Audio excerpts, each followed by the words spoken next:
a bondade do nosso Pai. Presta atenção. A primeira vez que a Bíblia faz menção, que as Escrituras fazem menção do diabo na Bíblia, a primeira vez que ele aparece foi uma tentação que aconteceu no Éden. Vocês sabem a história. E ele chegou para Eva e também para Adão.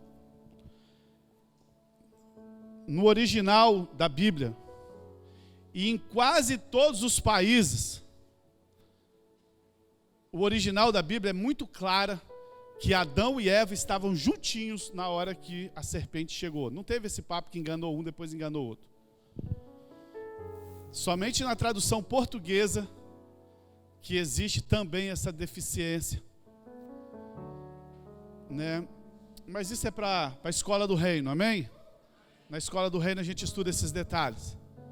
Mas foi a primeira vez. Então, desde o começo que o diabo aparece na terra, ele tem um propósito: queimar Deus. O propósito dele é queimar a imagem de Deus. E ele chega ali para o casal e chega para Eva e disse assim: foi assim que Deus disse para vocês?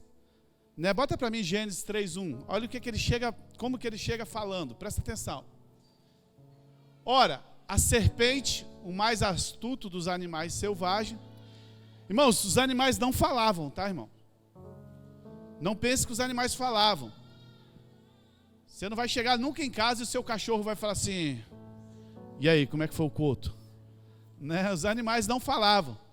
Simplesmente começou aí, onde um espírito imundo, Satanás, se incorporou no animal astuto, a serpente. Você vê que ele não se incorpora numa preguiça, né? E aí, Eva? Aí ficou parecendo baiano, né? Não, mas deixa isso para lá. A serpente era o animal mais astuto de todos os animais selvagens que o Senhor tinha feito. E ela perguntou à mulher: olha só, hein? Foi isso mesmo que Deus te disse? Não coma de nenhum, fala assim comigo, nenhum fruto das árvores do jardim? A serpente chega, Satanás incorporado na serpente, fala assim: olha como é que ele quer queimar Deus. Ele fala: é verdade que Deus te disse que você não pode comer nenhum?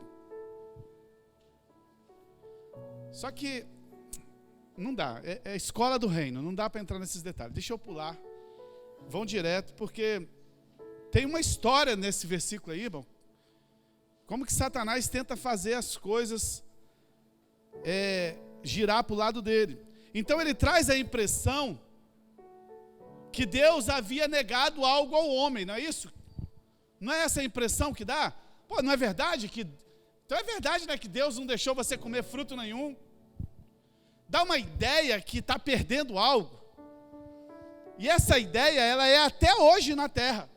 Não, vou para a igreja não. Tem muita coisa para curtir, né? Quando eu estiver velho. Quando você fala para uma pessoa que não tem Cristo, ele tem a ideia de que servir a Deus é estar perdendo alguma coisa. Não é isso? Não, tem muita coisa para curtir. Então essa raiz nasceu aí, ó. A ideia é que está perdendo algo.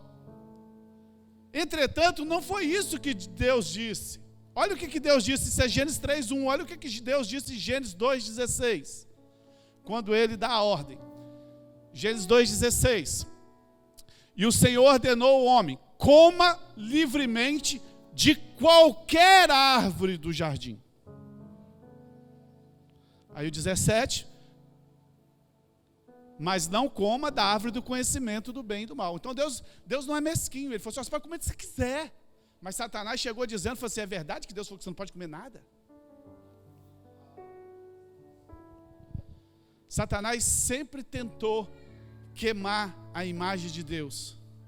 A palavra de Deus, deixa para mim no 2,16, a palavra de Deus ao homem, a primeira palavra de Deus ao homem não foi uma proibição, não foi algo proibindo. Deus disse assim: olha, eu apenas separei uma para mim, pode comer o que vocês quiserem. Raí, eu vou lá em casa, tem 10 picanha, você pode comer 9, deixa só uma para mim.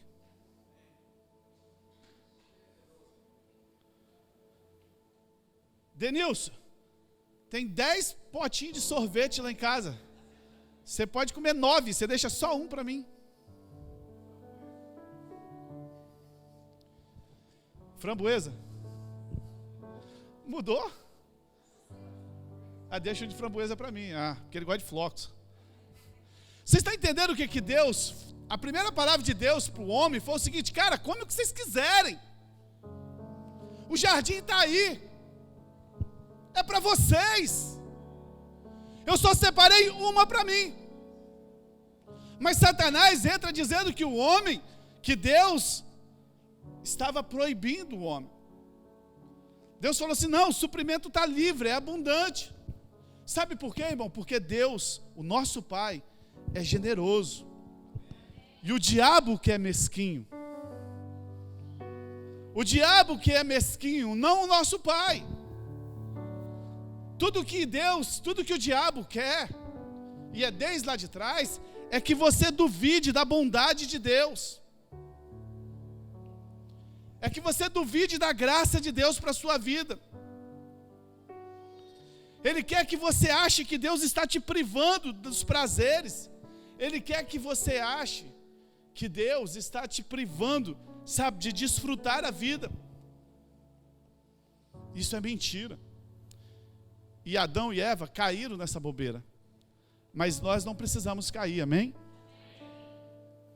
Sabe, quando nós entendemos a graça, porque existe uma coisa muito difícil na igreja. Olha, vamos fazer uma conferência de louvor, aparece aí 80% da igreja. Vamos fazer uma conferência de finanças, aparece aí uns 90% da igreja. Vamos fazer uma conferência de oração, aparece 10% da igreja. Sabe por quê? Porque o povo não entende a graça.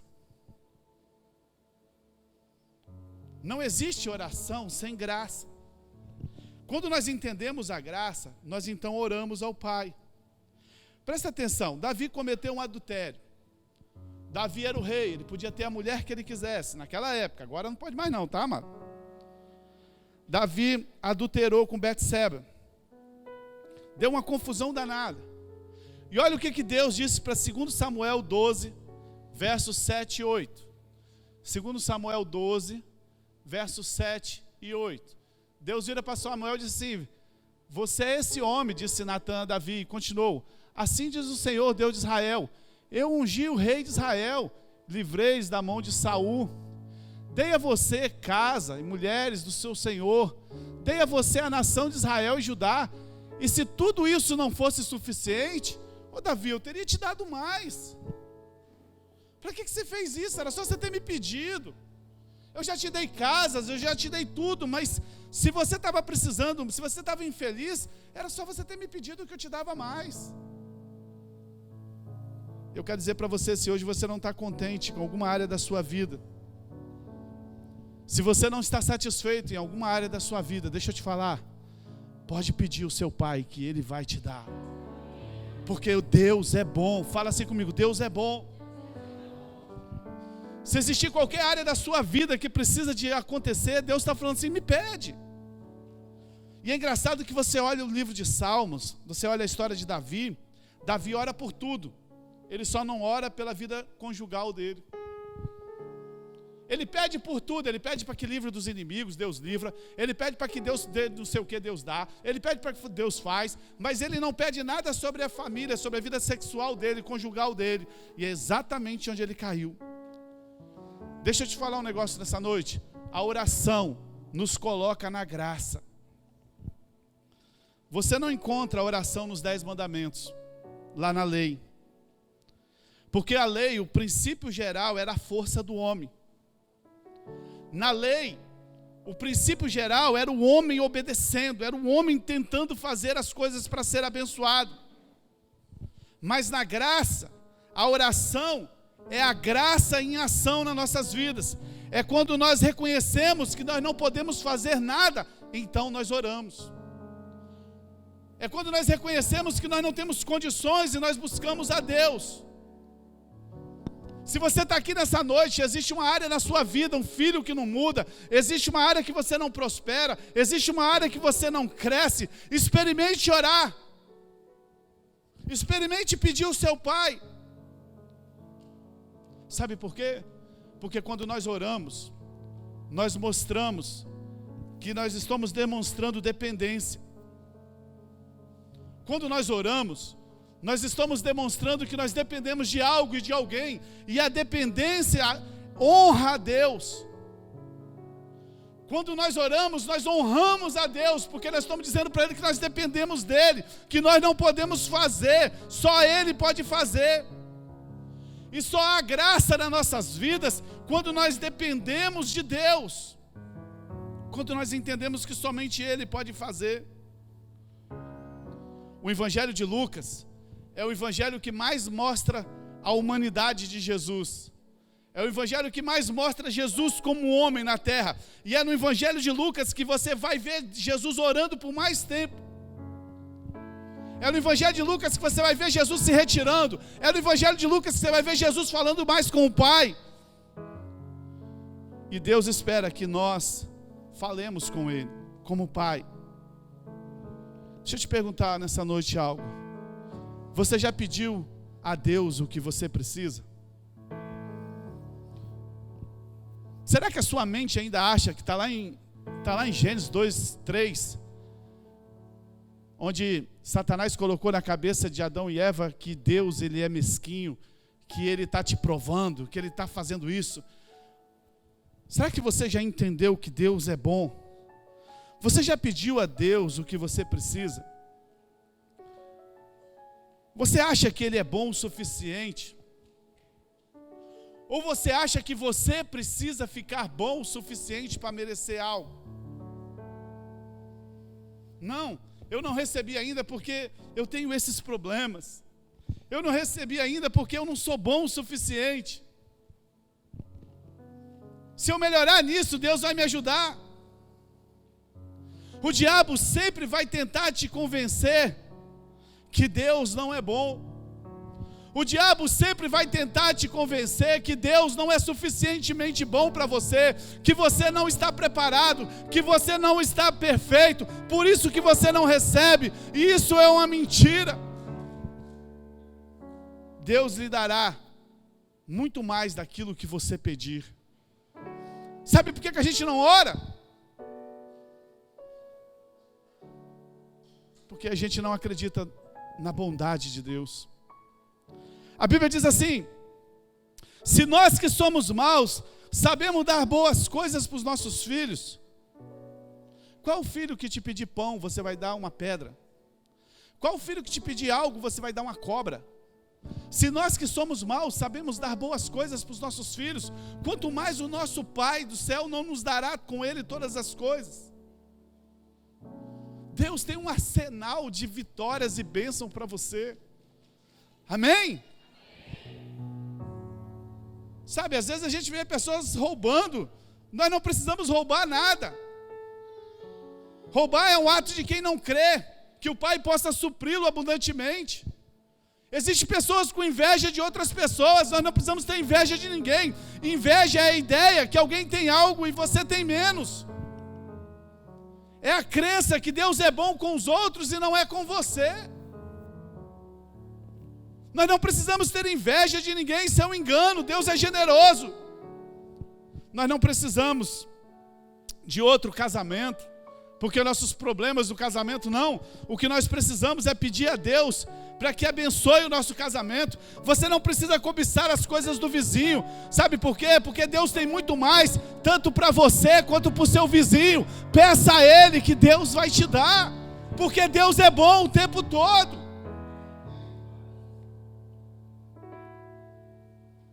Jesus disse assim, que nós precisamos pedir. Mateus capítulo 7, versos 7 e 8. Essa noite eu creio que Deus vai trazer uma libertação nas nossas vidas, no que diz respeito à oração. Você nunca mais vai orar sem ter a certeza de que você vai ser atendido. Mateus capítulo 7, 7 e 8 diz assim: peçam e será dado, busquem e encontrarão, bata e a porta vai se abrir. Olha, verso 8: pois todo aquele que pede recebe, o que busca encontra, e aquele que bate, a porta será aberta.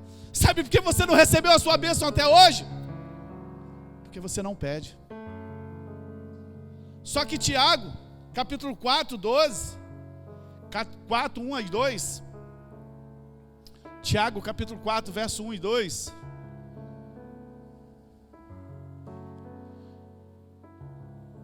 de onde vêm as guerras, contendas que há entre vocês? Não vêm das paixões que guerreiam dentro de vocês? Vocês cobiçam coisas, mas não têm, matam e invejam, mas não conseguem obter o que desejam. Vocês vivem a lutar e fazer guerras e não têm, porque não pedem. Jesus falou assim: pede. A oração vence a carne. Nós nos tornamos carnais quando nós não oramos. O segredo é sempre falar com o Senhor. Talvez o seu patrão é injusto com você. Deixa eu te falar, fale para Deus. Fale para Deus: Deus, o meu patrão é injusto comigo. Talvez o seu marido não está agindo bem com você. Fale para Deus. Talvez a sua esposa não está agindo bem com você. Fale para Deus. Mas nós gostamos de falar com os homens. Mas o segredo não é falar com os homens. O segredo é falar com o Senhor. A gente gosta de chegar para fazer: rapaz, eu estou com um problema lá no serviço, rapaz, ó, aquele cara está me perseguindo, não, mas está um inferno aquilo lá. Desce mais uma Coca-Cola aí. E vai falando. Vai falando. Quase falou: desce uma cerveja, né?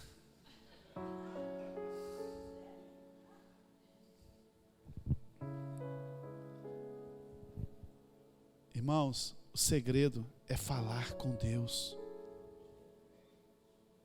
Fale para a pessoa que está do seu lado assim: o segredo é falar com Deus. Fala para ele assim: porque a oração vence a carne.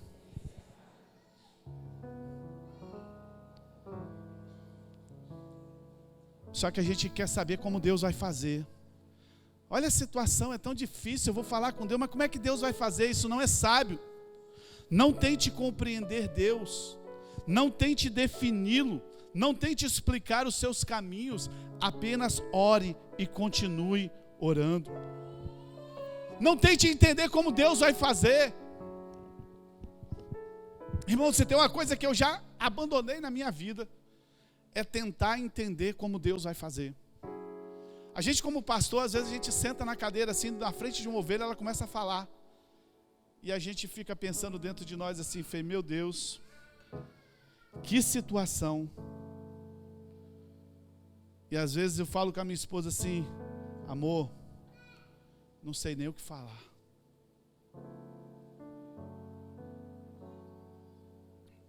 Passa uma semana, a pessoa vai no encontro, vai numa célula, vem num culto, e a situação transforma. Aleluia.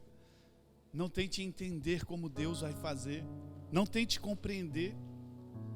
Alguns pensam que se forem bons, Deus vai te abençoar.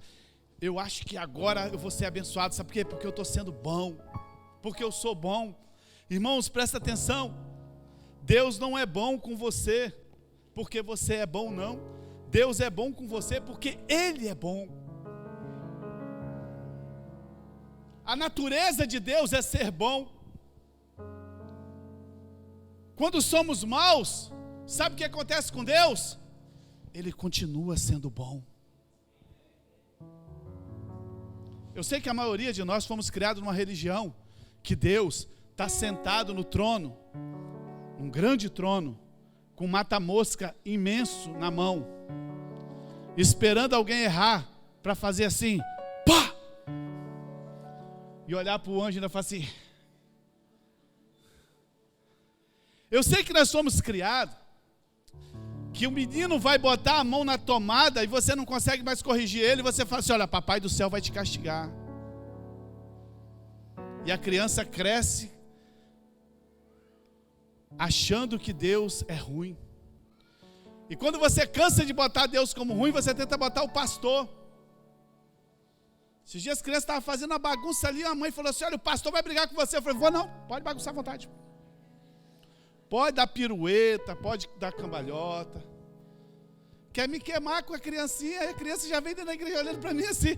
Não, irmão, eu já criei meus dois, se vira. O filho é seu. Nós crescemos nessa religião que Deus está lá do céu, esperando uma oportunidade para nos bater, para nos castigar. Mas deixa eu te falar, Deus não te abençoa porque você é bom, Deus te abençoa porque Ele é bom. E o dia que você fizer coisa errada, Deus continua sendo bom.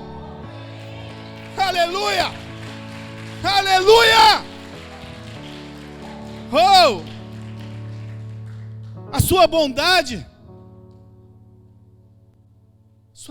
não vai, a sua ruindade não vai mudar o caráter de Deus em nada, não. É a bondade de Deus que nos transforma em pessoas boas. Olha o que diz Romanos capítulo 2, verso 4. Ou será que você despreza as riquezas da sua bondade? Porque tem gente que despreza a riqueza da bondade de Deus. Ou será que você despreza as riquezas da sua bondade, tolerância e paciência, não reconhecendo que a bondade de Deus o leva ao arrependimento? Tem gente que acha que o que vai te levar ao arrependimento é as proibições. Não pode cortar o cabelo. Você vai para o céu não, irmã. Passou batom, coisa feia. Pecou, uma semana de banco. Tem pessoas que acham que vai levar a pessoa ao arrependimento são as leis. Tem pessoas que acham que vai levar a outra ao arrependimento são as proibições. Não pode isso, não toque naquilo, não faça aquilo outro. Olha, estou nessa luta porque fiz coisas erradas. Irmão, sabe o que vai te levar a ser uma pessoa boa? É a revelação da bondade de Deus para a sua vida. Aleluia. Deixa eu ler esse versículo de novo. Ou será que você despreza a riqueza da sua bondade, tolerância e paciência? Como Deus tem tolerância com a gente, irmão? Como Deus tem paciência com a gente, né? Não reconhecendo que a bondade de Deus que nos leva ao arrependimento. Vem cá, Raí. Raí vai ser minha mãe.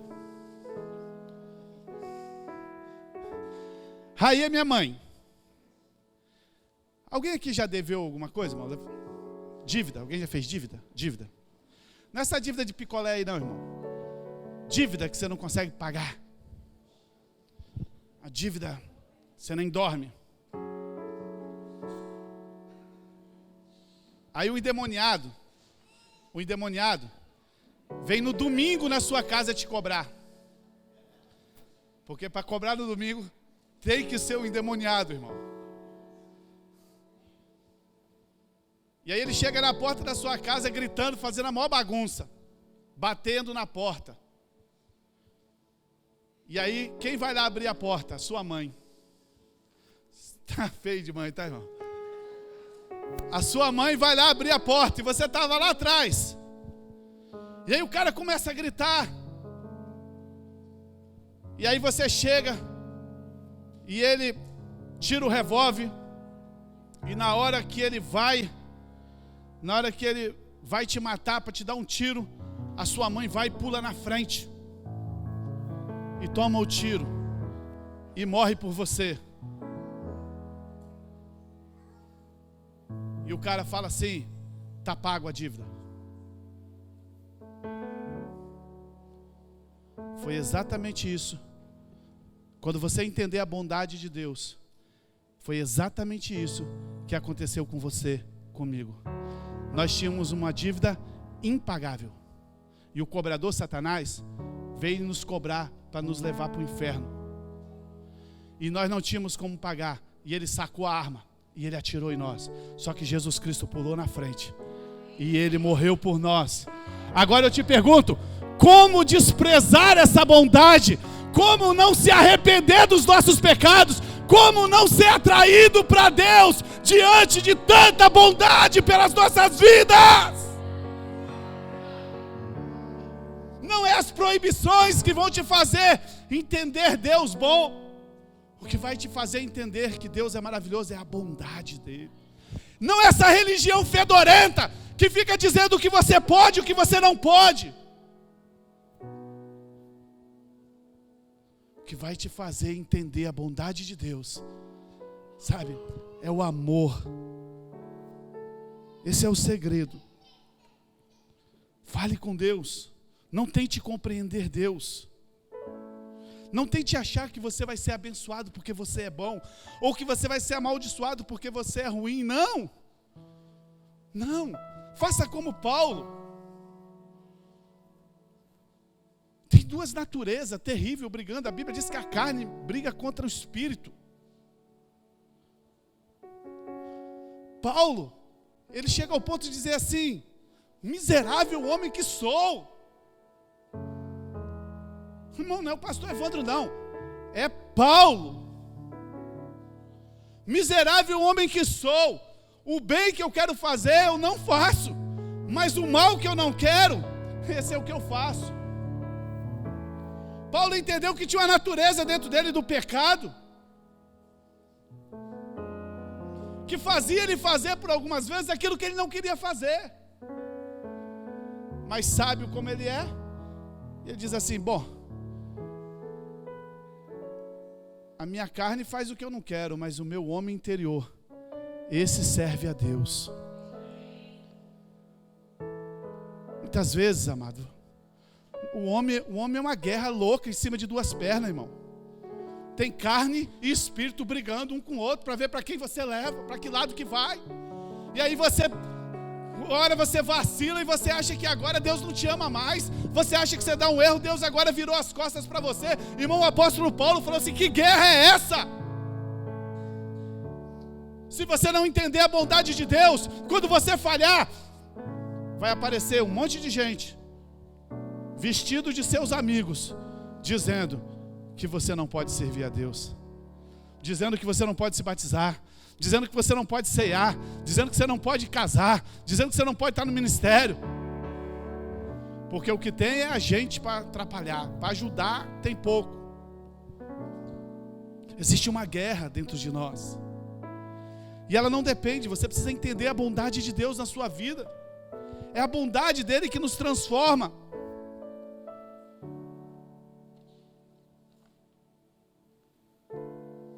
Fala assim comigo: não há limites para Deus.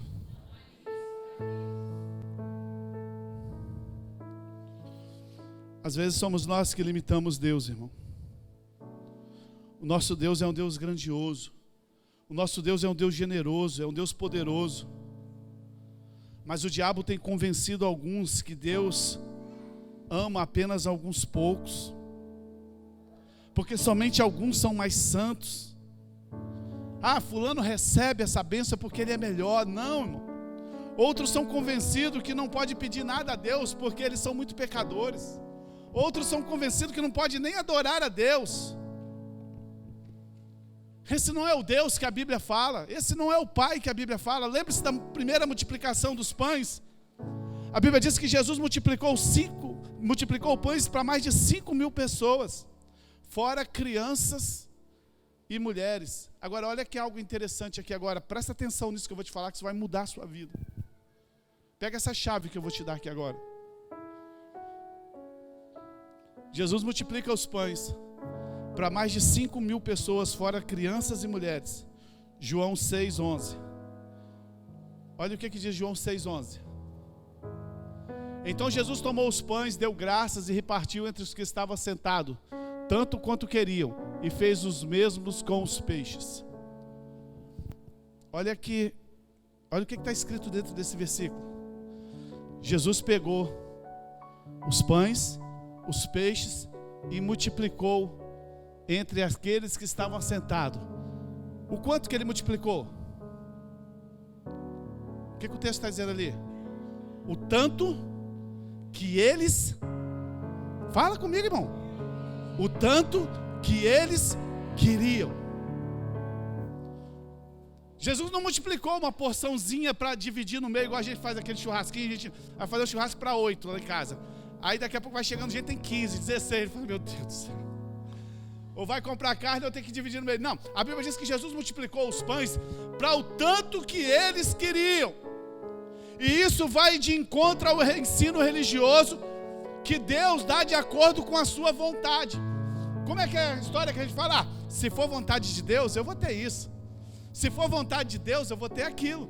Se for vontade de Deus, não, o texto está dizendo que Ele multiplicou o tanto que eles queriam. Na verdade, Ele nos dá o tanto que nós queremos. Mas a religião, ela tenta te prender. No momento em que eles disseram assim, estamos cheios, a gente não aguenta mais. O que aconteceu com a multiplicação dos pães? Parou. Mas ainda assim, Deus, para mostrar a sua bondade, sabe o que Ele fez? Sobrou ainda 12 cestos cheios. Deus vai multiplicar na sua vida o tanto que você vai querer, e ainda vai sobrar, meu amado. Sabe por quê? Porque Deus é bom e a sua bondade dura para sempre. Não há limite na bondade da graça de Deus. Não há limite para aquilo que Deus quer abençoar os seus filhos. A religião limita a Deus, mas o Senhor é generoso. Agora você precisa ser honesto, irmão. Você precisa ser honesto nessa noite. Como assim, pastor? Muitos de nós não acreditam que Deus é bom. Muitos de nós não acreditamos que Deus é bom o quanto você diz que Ele é. Não, pastor. Não. Eu digo que Deus é bom e eu acredito que Deus é bom. Será? Se você acredita que Deus é bom, o tanto que você diz que Ele é, por que você vive tão ansioso com as coisas? Se você acredita que Deus é bom para suprir todas as suas necessidades, por que tanta ansiedade? Por que tanta preocupação? Se tem uma coisa que você nunca vai conseguir, é exagerar a bondade de Deus. Uma das pessoas mais exageradas que eu conheço na minha vida sou eu. Eu gosto, quando eu vou comer num lugar que é bom, irmão, meu Deus do céu, eu faço propaganda para todo mundo, eu falo que é a melhor comida do mundo. Eu vou no lugar, eu exagero. Lá na igreja tinha quanto? Tinha 200. Não, pastor, só tinha 150. Eu falei, você contou os anjos? Tinha uns 50 anjos lá.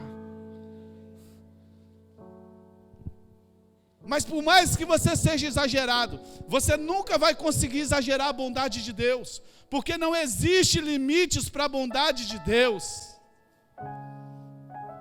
Isso é algo que a religião criou. Essa bênção é grande demais para mim. Para receber isso, eu preciso matar meu pecado, eu preciso preciso me tornar um gigante espiritual. Qualquer limite que você coloca na bondade de Deus é uma mentira maligna. É conceitos falsos, é conceitos religiosos.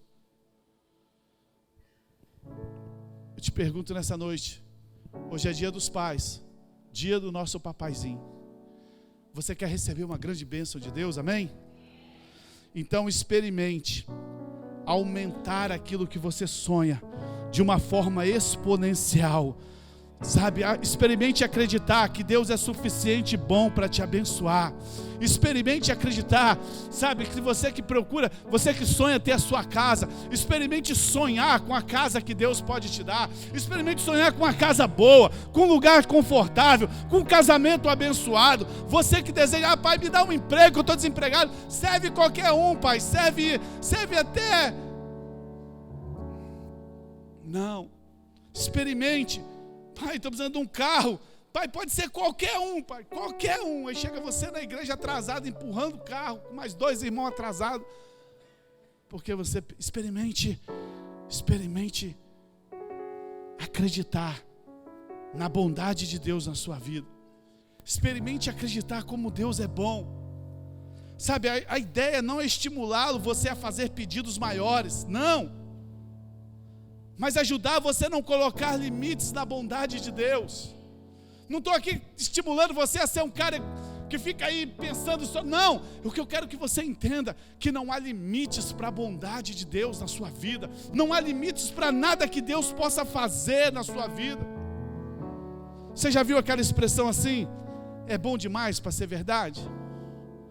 Fala para a pessoa que está ao seu lado, isso é bom demais para ser verdade. Você já viu essa expressão?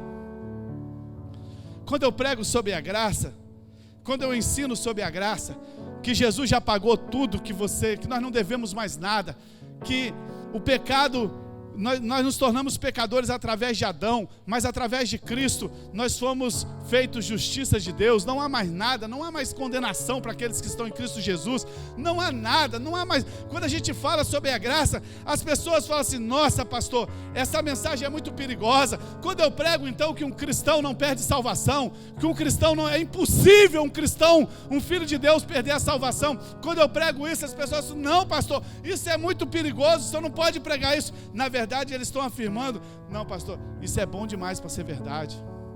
Os religiosos, na verdade, estão dizendo isso. Não, é bom demais. Em outras palavras, estão dizendo assim, Deus não pode ser tão bom assim. Aí você vai ler a Bíblia.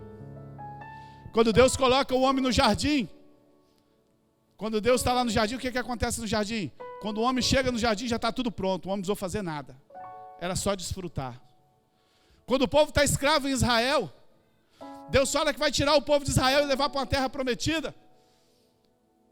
Deus fala para eles assim, olha, vocês não vão precisar fazer nada. A cidade já vão estar edificada, as vinhas já vão estar plantadas, os olivais já vão estar plantados, vocês só vão entrar para poder desfrutar. É bom demais para ser verdade. A terra vai manar leite e mel. Isso é ideia de abundância. E vocês não vão precisar fazer nada para receber. A Bíblia diz que quando eles chegam perto da terra prometida, Moisés manda 12 espias. E os 2 voltam dizendo assim, os 12, é bom demais. E é bom demais para ser verdade. A terra é muito boa. Mas a Bíblia diz que eles não confiaram na bondade de Deus. Não criam que Deus podia ser tão bom assim. Josué e Caleb falam assim, não, Deus vai nos dar, Deus falou que vai nos dar, o povo tenta matar.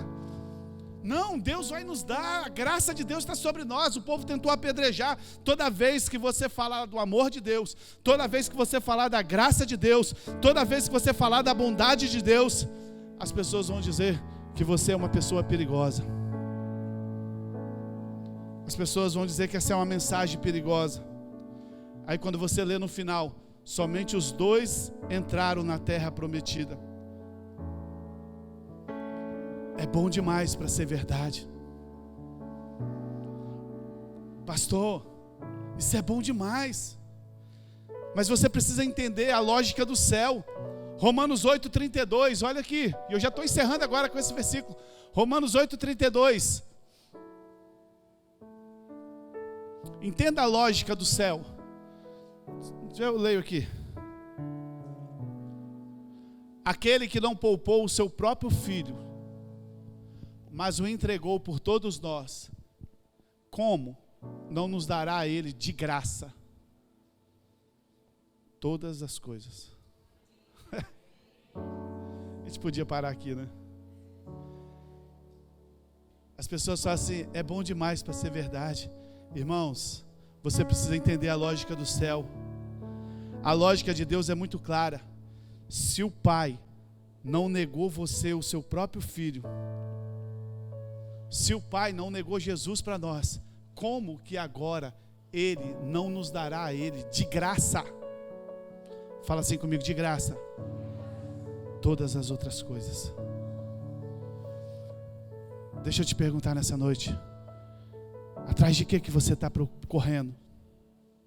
Você está tentando ser bom para poder merecer alguma coisa? Deus está falando para você nessa noite, é de graça. Você está tentando ser maravilhoso demais para receber alguma coisa? A lógica do céu é essa. Deus não poupou o seu único filho. Como Ele não te dará agora todas as outras coisas? O que são essas coisas perto de dar Jesus? Se o Pai deu o Filho, quando ninguém estava pedindo. Deixa eu te falar, quando Jesus veio na terra, ninguém estava orando pedindo um filho. Ninguém estava orando, Deus, manda seu filho salvar a gente. Na verdade, eles nem sabiam que eles estavam perdidos. Se Deus nos deu Jesus quando ninguém estava pedindo, por que que Ele não vai nos dar qualquer outra coisa agora, se nós estivermos pedindo? Você entende porque que o diabo não quer que você ore? Você entende porque que o diabo quer colocar na sua cabeça que Deus não é bom? Não, isso é bom demais. Pastor, que doideira. Esse pessoal vão no encontro com Deus, aceita Jesus lá, no outro domingo você batiza. Sim, porque é para aquele que crê. Não, pastor, isso é bom demais.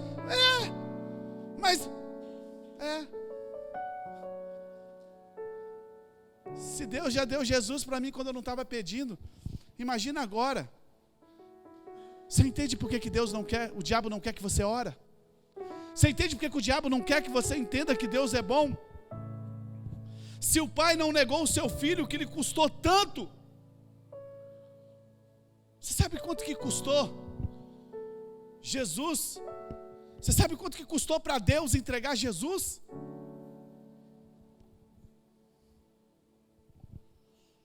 Por que Ele vai te negar as bênçãos tão pequenas, que não custa nada para Ele?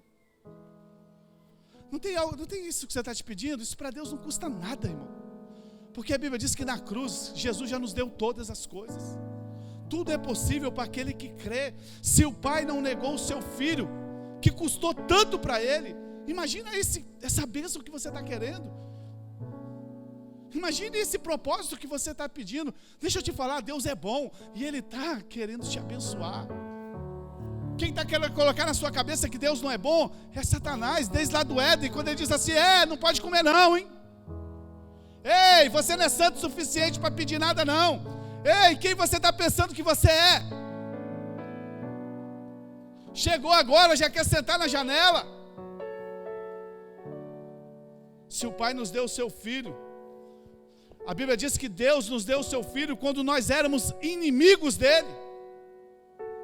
Porque o pecado nos faz inimigos de Deus. Imagine agora o que Ele nos dará quando nós somos reconciliados e feitos filhos de Deus.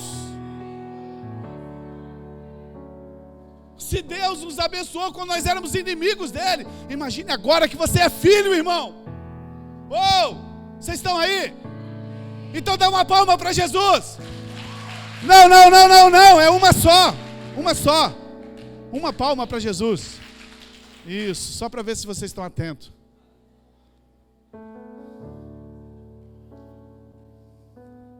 Presta atenção no que eu estou falando para você. Presta atenção no que eu estou falando para você. Sabe qual é a primeira coisa que você tem que fazer amanhã quando você acordar? Sabe qual é a primeira coisa que você tem que fazer amanhã? Orar. Mas não é essa oração religiosa que ensinaram para nós. Que a gente já chega diante de Deus parecendo que a gente é um pecador miserável, que não tem direito a nada. Seu filho, quando acordar amanhã cedo, sabe qual é a primeira coisa que ele vai falar? Se ele for pequenininho, dedeira. Ele não quer saber se é domingo, se é segunda, se é terça. Amanhã, quando o seu filho acordar, a primeira coisa que ele vai falar: Todd, pão, café.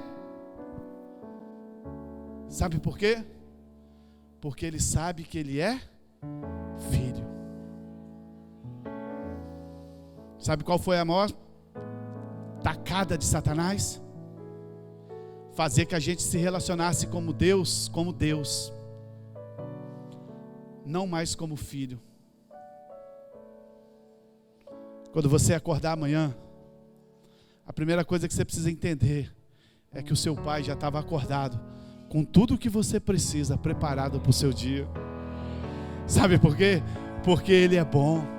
Quando você acordar amanhã, tudo o que você precisa para o dia de amanhã, Deus já preparou para você.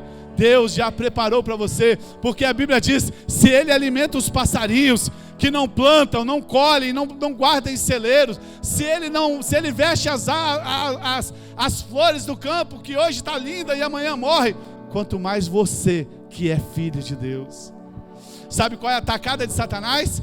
É te colocar dentro de uma religião, é te colocar dentro de uma igreja. Satanás te colocar dentro de uma religião, dentro de uma igreja, pronto, ele te acabou com você. Porque agora você vai se relacionar com o Deus da igreja que você pertence. Você vai se relacionar com a religião que você pertence.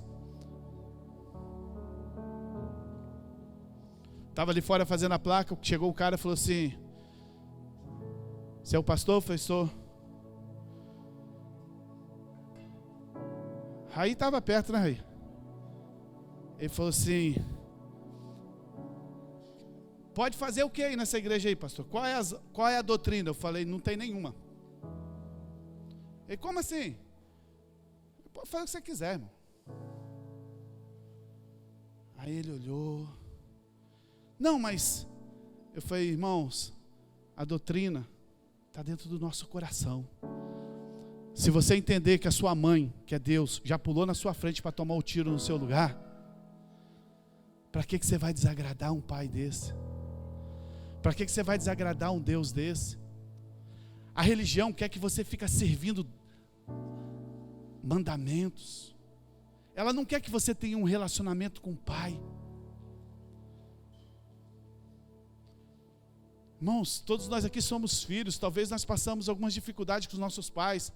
Eu lembro, às vezes as pessoas falam assim: eu vim na igreja, mas eu tenho dificuldade de relacionar com Deus, porque meu pai foi muito ruim para mim. Irmão, não compara seu pai da terra com Deus, não. Eu lembro quando eu era gurizinho, rapaz, acho que eu tinha uns 12 anos, eu trabalhava no supermercado, e eu ganhava 5 não sei o que, nem sei que moeda era da época. Já mudou cruzado, real, cruzado novo, URV. Ih, irmão, tem tanta moeda que... E eu ganhava 5 não sei o que. Você tem que ser curado, irmão. Você tem que ser curado, você tem que entender que Deus é bom. E aí quando chegou no sábado, tinha 6 bombons serenata assim, num negócio de plástico. E era dia dos pais. E eu falei pro dono do supermercado assim: me dá esse negócio aí que eu vou levar pro meu pai. Custava 3,5 não sei o que. Era 5, era a minha semana. 6 bombons custou a minha semana. Eu cheguei lá pro meu pai, o melhor presente dos pais que eu já dei. Falei: pai, trouxe aqui para você. Ele olhou assim: para que eu quero isso, rapaz? Bobeira. Aí eu fui lá, peguei aqueles bombons, comi tudinho. Tanta alegria. Sabe? Talvez você ache que Deus é esse pai que está sempre exigindo algo mais de você, está sempre cobrando algo mais de você. O que Deus tinha de mais importante Ele já te deu, que foi Jesus. Nós éramos inimigos, agora nós somos filhos de Deus. Nós somos amigos de Deus como Abraão. E Deus quer manifestar a sua graça, nos dando com Ele todas as coisas em Cristo. Receba livremente, graciosamente. Não duvide da bondade de Deus por nem um segundo na sua vida. Não duvide da bondade de Deus por até as coisas doidas que a gente faz, até as coisas erradas que a gente faz, até as decisões erradas que a gente toma. Deus aproveita essa situação para poder se aproximar mais de nós. Deus pega o mal que a gente cria para criar uma estrada para poder ter um relacionamento com você. Amanhã, quando você acordar, o seu paizinho já vai estar acordado. E eu sei que às vezes é fácil dizer que Deus é bom, mas a gente fica com ansiedade, a gente fica preocupado. Pessoal do louvor, pode subir. Quando eu fecho a Bíblia assim, acabou, tá? Eu já preciso de vocês. Eu sei que a gente acorda com ansiedade, a gente acorda preocupado, mas nesses dias dos pais, eu quero apresentar para você o maior pai que existe. Feche os seus olhos nessa noite. Feche seus olhos nessa noite. Não existe ninguém melhor para saber o que você precisa do que você e Deus nessa noite.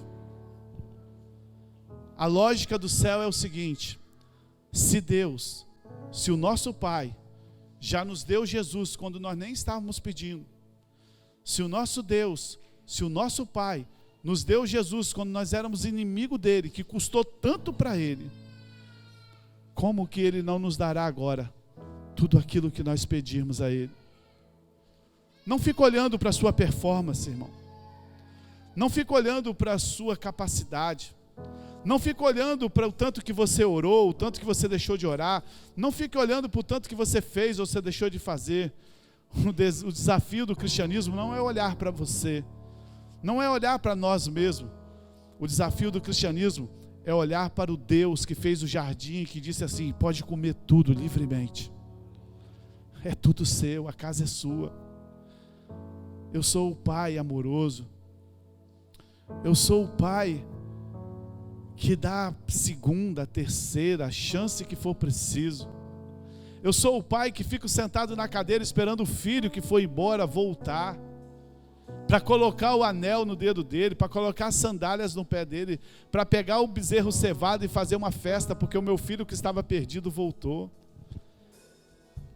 Deus, nessa noite, Ele quer ter um relacionamento não mais de Deus com você, mas de pai, de filho,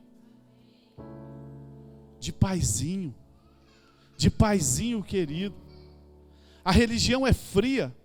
A religião, ela é muito fria. Ela coloca um Deus lá em cima e um homem aqui embaixo que não tem acesso a Deus.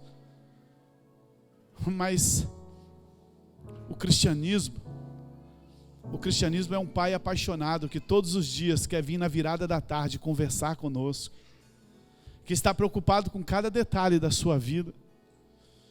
Oh, meu amado, que você possa dizer hoje: eu tenho um pai maravilhoso.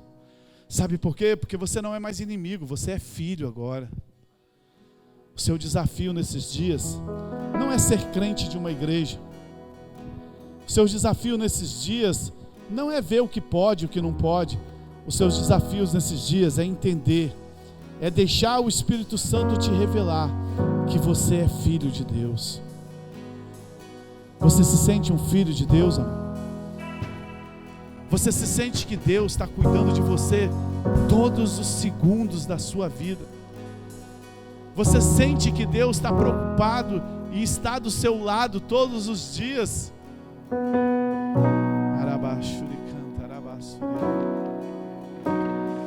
Descanse no amor de Deus nessa noite. Descanse na bondade de Deus nessa noite.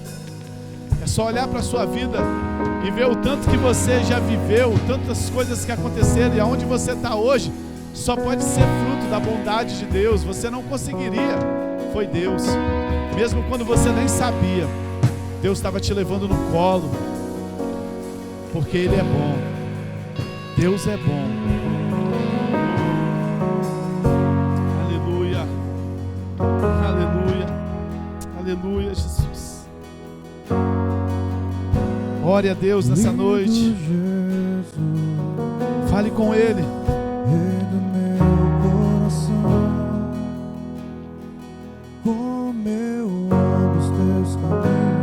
Lança sobre Ele todas as suas ansiedades, todas as suas preocupações, todos os seus medos.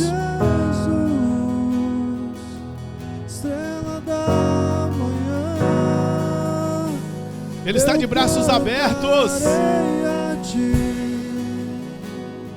Oh, o que possa te dar por tudo que tu és. Você me libertou. Não tente entender Deus, apenas creia. E me curou. Não tente entender a forma como Ele vai mudar a sua história, apenas creia. E todo tempo és bom. Justiça está em ti. Teu amor é pra sempre. Cante isso. Tu és bom.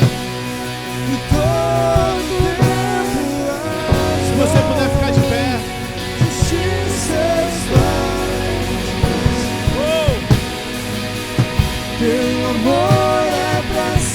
Deixa a bondade de Deus entrar no teu coração como uma revelação nessa noite. Eu não sei se você entrou aqui nessa noite preocupado com alguma coisa. Eu não sei se você entrou aqui nessa noite dizendo assim: Deus, não está dando mais.